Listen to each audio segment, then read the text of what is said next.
High all government job aspirants, welcome to my YouTube channel Zen studies for government jobs. আজকে আমরা discuss করব তোমাদের ICDS supervisor এক্সামের suggestion class 4 এবং আজকেও আমরা ডিসকাস করব নিউট্রিশন বা পুষ্টি চ্যাপ্টার থেকে। তো এর আগের দিনও তোমাদের নিউট্রিশন বা পুষ্টি চ্যাপ্টার থেকে কিছু কোশ্চেন করে দিয়েছিলাম। আজকে আবার আরও কিছু 50+ কোশ্চেন আমরা ডিসকাস করে নেবো, কারণ এই চ্যাপ্টার থেকে তোমাদের বেশি প্রশ্ন আসার চান্স সব থেকে বেশি। ঠিক আছে, তো তোমরা দেখে নাও যে তোমরা কতগুলো অ্যান্সার করতে পারছো। ফার্স্ট প্রশ্ন দেখো, রক্তাল্পতা বা অ্যানিমিয়া কোন ভিটামিনের অভাবে হয়? তো রক্তাল্পতা বা অ্যানিমিয়া এটা হয়ে থাকে ভিটামিন B12 অভাবে। নেক্সট, প্লেগ্রা কোন ভিটামিনের অভাবে হয়? তো প্লেগ্রা এটি হয় ভিটামিন B3, যার কেমিক্যাল নেম হচ্ছে নিয়াসিন। নিয়াসিনের অভাবে প্লেগ্রা বা ভিটামিন B3-র অভাবে প্লেগ্রা রোগটি হয়ে থাকে। নেক্সট, স্কারবি রোগ কোন ভিটামিনের অভাবে হয়? তো স্কারবি রোগ হয়ে থাকে ভিটামিন সি এর অভাবে। ভিটামিন এ এর রাসায়নিক নাম কি? তোমাদের বলেছিলাম যতগুলো ভিটামিন আছে তাদের রাসায়নিক নাম এবং তাদের অভাবে কি রোগ হয় সেগুলো কিন্তু তোমাদের মোস্ট ইম্পর্টেন্ট। তো ভিটামিন এ এর রাসায়নিক নাম হচ্ছে রেটিনল। ভিটামিন ডি এর রাসায়নিক নাম কি? ভিটামিন ডি এর রাসায়নিক নাম হচ্ছে ক্যালসিফেরল। ভিটামিন ই এর রাসায়নিক নাম কি? ভিটামিন ই এর রাসায়নিক নাম হচ্ছে টোকোফেরল। তো এই রাসায়নিক নামগুলো তোমরা একবার তোমাদের পড়ে নাও, তাহলে তোমাদের কিন্তু রিপিট হয়ে যাবে। ভিটামিন কে এর রাসায়নিক নাম কি? তো ভিটামিন কে এর রাসায়নিক নাম হচ্ছে ফাইলোকুইনিন বা ন্যাপথোকুইনিন।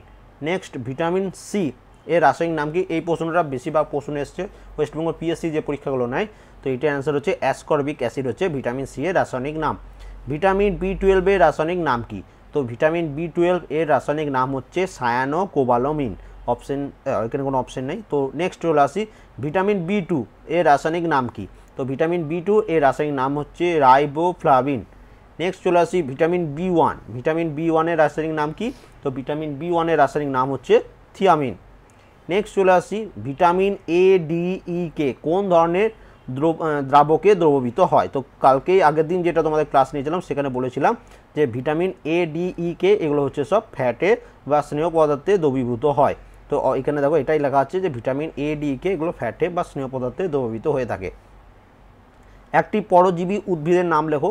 তো একটি পরজীবী উদ্ভিদ হচ্ছে স্বর্ণলতা। দুটো পতঙ্গভুক উদ্ভিদের নাম লেখো। তো দুটি পতঙ্গভুক উদ্ভিদের নাম হচ্ছে ড্রাসেরা ও কলসপত্রী। এই কলসপত্রীটা বেশিরভাগ প্রশ্নে তোমাদের অপশনে থাকে।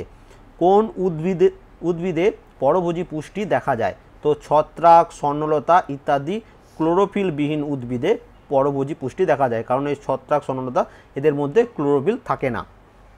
এমনও প্রশ্ন চলে আসতে পারে ক্লোরোফিলবিহীন উদ্ভিদ কোনগুলি? তো সেখানে দেখবে ছত্রাক, স্বর্ণলতা এগুলোর মধ্যে কোনো একটা অপশানে রয়ে গেছে।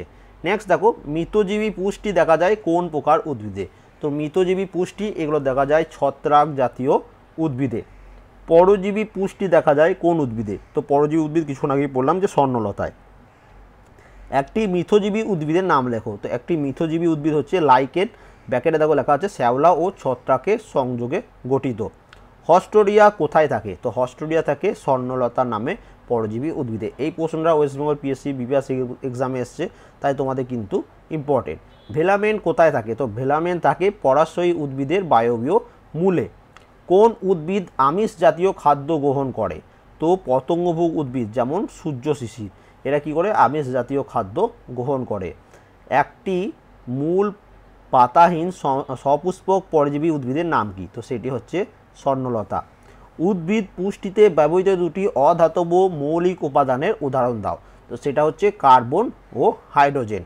কার্বন ও নাইট্রোজেন, সালফার ও মলিবডেনিয়ামের মধ্যে কোনটি উদ্ভিদের স্বল্পমাত্রিক মৌল উপাদান? তো এটা হচ্ছে মলিবডেনিয়াম। নেক্সট 79 নম্বর প্রশ্নটা দেখো, এই প্রশ্নটা অতটা ইম্পর্টেন্ট নয়। তো 79 নম্বর প্রশ্ন তোমরা জাস্ট রিডিং পড়ে নেবে। নেক্সট, কোন মৌলটি উদ্ভিদে কোষ প্রাচীর গঠনে বিশেষ ভূমিকা নেয়? মোস্ট ইম্পর্টেন্ট, সেটা হচ্ছে কার্বন মৌলটি উদ্ভিদের কোষ প্রাচীর গঠনে বিশেষ ভূমিকা নেয়। স্বল্প মৌল উপাদান বা ট্রেস এলিমেন্টের একটি উদাহরণ হচ্ছে বোরন। এটাও কিন্তু খুব ইম্পর্টেন্ট, এটা তোমাদের প্রিভিয়াস ইয়ার এক্সামে এসেছে। তো উদ্ভিদের একটি স্বল্পমাত্রিক উপাদানের নাম হচ্ছে মলিবডেনাম, যেটা বারবার পড়ছি, দেখো প্রশ্নটা রিপিট হচ্ছে। তো উদ্ভিদ পুষ্টিতে ব্যবহৃত দুটি ধাতব মৌলিক উপাদানের নাম কি? তো সেটা হচ্ছে ম্যাগনেসিয়াম ও পটাশিয়াম। নেক্সট চলে আসি, উদ্ভিদ পুষ্টিতে ব্যবহৃত দুটি স্বল্প মৌলিক উপাদান হচ্ছে বোরন ও সিলিকন। উদ্ভিদের বৃদ্ধি নিয়ন্ত্রক প্রধান মৌলিক উপাদানগুলি কী কী? তো উদ্ভিদের বৃদ্ধি নিয়ন্ত্রকের প্রধান মৌলিক উপাদানগুলি হচ্ছে নাইট্রোজেন, ফসফরাস ও পটাশিয়াম। ফসফরাসের অভাব ঘটলে উদ্ভিদের কী লক্ষণ প্রকাশ পায়? তো ফসফরাসের অভাব ঘটলে উদ্ভিদের স্বাভাবিক বৃদ্ধি ব্যাহত হয়। খাদ্যে লোহের অভাব হলে উদ্ভিদ দেহে কী লক্ষণ প্রকাশ পায়? তো খাদ্যে লোহের অভাব হলে যেটা হয় সেটা হচ্ছে গাছের পাতাগুলো হলদে হয়ে যায়, অর্থাৎ ক্লোরোসিস রোগের লক্ষণ দেখতে পাওয়া যায়। তো ক্লোরোসিস রোগ কিসের অভাবে হয়? লোহার অভাবে। এইটা কিন্তু এরকমভাবে প্রশ্নটা আসতে পারে। নেক্সট, নাইট্রোজেন অভাব হলে উদ্ভিদে কী লক্ষণ দেখা যায়? তো উদ্ভিদের বৃদ্ধি ব্যাহত হয় এবং গাছের পাতা এটার জন্য কিন্তু হলদে হয়ে যায়। নেক্সট চলে আসি, উদ্ভিদের ক্ষেত্রে পটাশিয়ামের অভাবে কী লক্ষণ প্রকাশ পায়? তো এইগুলো স্বাভাবিক বৃদ্ধি ব্যাহত হয়। তো তিনটে মৌল দেখলে তোমরা আয়রন মানে হচ্ছে লোহা, নাইট্রোজেন, পটাশিয়াম, এগুলোর অভাবে কিন্তু উদ্ভিদের স্বাভাবিক বৃদ্ধি ব্যাহত হয়। কিন্তু যদি প্রশ্ন আসে ক্লোরোসিস রোগের অভাব কার অভাবে হয়? তো লোহার অভাবে হয়। তো সেটা তোমরা মনে রাখবে। নেক্সট চলে আসি, হিমোগ্লোবিন ও ক্লোরোফিলে যে ধাতব মৌলটি আছে তাদের নাম কী? তো এই প্রশ্নটা প্রত্যেকটা এক্সামে এসছে, এই 2017 থেকে 2019 করে দুটোর মধ্যে যে কোনো একটা প্রত্যেকটা এক্সামে এসছে। যেমন দেখো, হিমোগ্লোবিনে লৌহ এবং ক্লোরোফিলে ম্যাগনেসিয়াম ধাতব মৌল থাকে। ঠিক আছে, এই দুটো কিন্তু মোস্ট ইম্পর্টেন্ট, তোমরা এইটাকে স্কিপ করতে পারবে না। প্রাণীদেহে শক্তির উৎস কী? তো খাদ্যের মধ্যে সঞ্চিত স্থিতিশক্তি হচ্ছে প্রাণীদেহে শক্তির উৎস। একটি অন্তঃপরজীবী প্রাণীর নাম লেখো। তো একটি অন্তঃপরজীবী প্রাণীর নাম হলো ফ্রিতাকিমি। কোন প্রাণীতে স্বভোজী পুষ্টি দেখা যায়? তো ইউগ্লিনা, ক্রাইসেমিবা ইত্যাদি ক্লোরোফিলযুক্ত প্রাণীদের মধ্যে স্বভোজী পুষ্টি দেখতে পাওয়া যায়।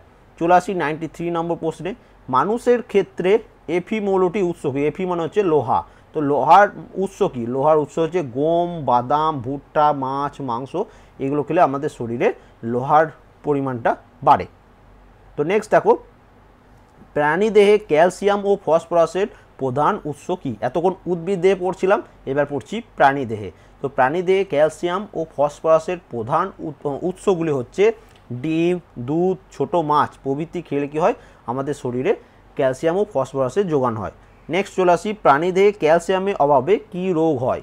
দেখো, কোন ভিটামিনের অভাবে কী রোগ হয় সেটা তো আমরা পড়েছি। এবার দেখো এই মৌলগুলির অভাবে কী রোগ হয়ে থাকে? তো ক্যালসিয়ামের অভাবে যেটা হয়ে থাকে সেটা হচ্ছে রিকেট এবং রক্ততঞ্চনে ব্যাহত হয়। তাহলে তোমরা কোন ভিটামিনের অভাবে রিকেট হয় তোমরা সবাই জানো, রক্ততঞ্চনে ব্যাহত হতে কোন ভিটামিন লাগে সেটা সবাই জানো, কিন্তু এটার জন্য কোন মৌল লাগে সেটা হচ্ছে ক্যালসিয়াম। ক্যালসিয়ামের অভাবেও কিন্তু এগুলো হয়ে থাকে। এবার দেখো, প্রাণীদেহে ফসফরাসের অভাবে কী রোগ লক্ষণ প্রকাশ পায়? তো প্রাণীদেহে ফসফরাসের অভাবে যেটা হয়, অস্থি দুর্বল হয়, রিকেট রোগ হয়, দন্তদগমে বাধা সৃষ্টি হয়। ঠিক আছে, প্রাণীদেহে আয়োডিনের উৎস কী? তো প্রাণীদেহে আয়োডিনের উৎস হচ্ছে খাদ্য লবণ এবং সামুদ্রিক মাছ, এইগুলো খেলে প্রাণীদেহে আয়োডিনের উৎসটা ভালো থাকে। নেক্সট, এবার দেখো গলগণ্ড হয় কেন? তো গলগণ্ড হয় এর একটাই কারণ, আয়োডিনের অভাব। এটা আমরা সেই ছোটো থেকে পড়ে আসছি যে আয়োডিনের অভাবে গলগণ্ড রোগ হয়ে থাকে। আয়োডিনের অভাবে প্রাণীদেহে কী রোগ লক্ষণ পাওয়া যায়? সে একই গয়টার বা গলগণ্ড রোগ প্রকাশ পাওয়া যায়। নেক্সট চলে আসি, প্রাণীদেহে সোডিয়ামের উৎস কী? তো প্রাণীদেহে সোডিয়ামের উৎস হচ্ছে খাদ্য লবণ এবং শাকসবজি, এখান থেকে সোডিয়াম পাওয়া যায়। আমাদের শরীরে সবচেয়ে শক্ত বস্তু কোনটি? তো আমাদের শরীরে সবচেয়ে শক্ত বস্তু হচ্ছে দাঁত।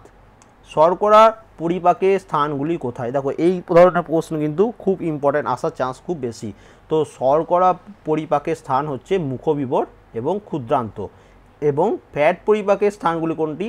তো ফ্যাট পরিপাকের স্থান হচ্ছে পাকস্থলী ও ক্ষুদ্রান্ত। দেখো, ক্ষুদ্রান্ত দু জায়গাতে আছে, তাই এটা তোমাদের অপশানে থাকবে না, আসবে শর্করা পরিপাকের স্থানগুলি কোথায়। তো সেখানে একটা অপশান থাকবে মুখবিবর, তখন সেটা মুখবিবর অ্যান্সার হয়ে যাবে। আবার সেম আসবে ফ্যাট পরিপাকের স্থানগুলি কোথায়, তো সেখানে দেখবে পাকস্থলী অপশান থাকবে, বাকি আদার্স অপশানগুলো যেটা থাকবে সেগুলো অ্যান্সার হবে না। তো এবার দেখো, পাকস্থলীতে কোন খাদ্য পাচিত হয় না? তো পাকস্থলীতে শর্করা জাতীয় খাদ্য হয় না, এখানে ফ্যাট জাতীয় খাদ্য পাচিত হয়। টায়ালিন নিঃসরণকারী গ্রন্থিটির নাম কি? টায়ালিন কোন গ্রন্থি থেকে নিঃসরিত হয়? তো হয় লালা গ্রন্থি থেকে।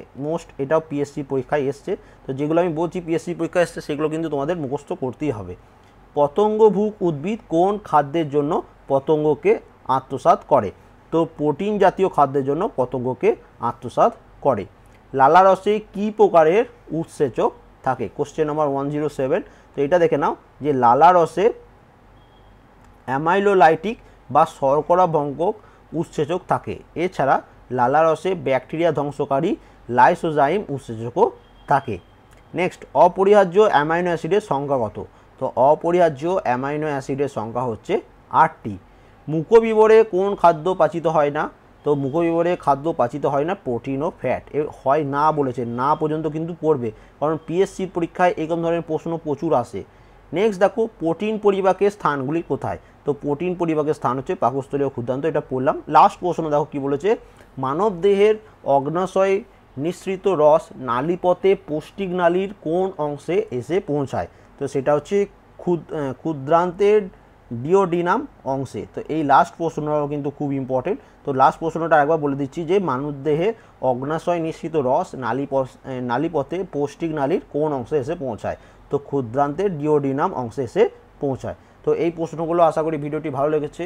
এর আগে 3 নম্বর ভিডিও যারা দেখোনি, 2 নম্বর ভিডিও যারা দেখোনি, 1 নম্বর ভিডিও যারা দেখোনি, ভিডিও ডেসক্রিপশনে একটা প্লেলিস্ট দেওয়া থাকবে, দেখবে যে সাজেশন প্লেলিস্ট। তো সেটা অবশ্যই যারা আগের পার্টগুলো দেখোনি দেখে নেবে। এবং এইগুলো পিডিএফ দেওয়ার আমি খুব তাড়াতাড়ি চেষ্টা করছি। এবং ভিডিও ডেসক্রিপশনে দেখবে আমাদের টেলিগ্রাম চ্যানেলে লিঙ্ক দেওয়া আছে। তো অবশ্যই টেলিগ্রাম চ্যানেলে জয়েন করে নেবে যারা যারা জয়েন করে না। সেখানে প্রচুর পরিমাণ পিডিএফ পোস্ট করা আছে, অবশ্যই সেখান থেকেও। এবং আমাদের ওয়েবসাইটেও পোস্ট করে দেওয়ার চেষ্টা করবো, তো সেটার জন্য একটু টাইম লাগবে। তাই সবাইকে বলে রাখি যে টেলিগ্রাম চ্যানেল কিন্তু অবশ্যই জয়েন করো, ওটা একদম ফ্রি অফ কস্ট। ভিডিও ডেসক্রিপশনে লিঙ্ক দেওয়া আছে, সেখান থেকে জয়েন করে নেবে। ওকে, থ্যাংক ইউ ফর ওয়াচিং।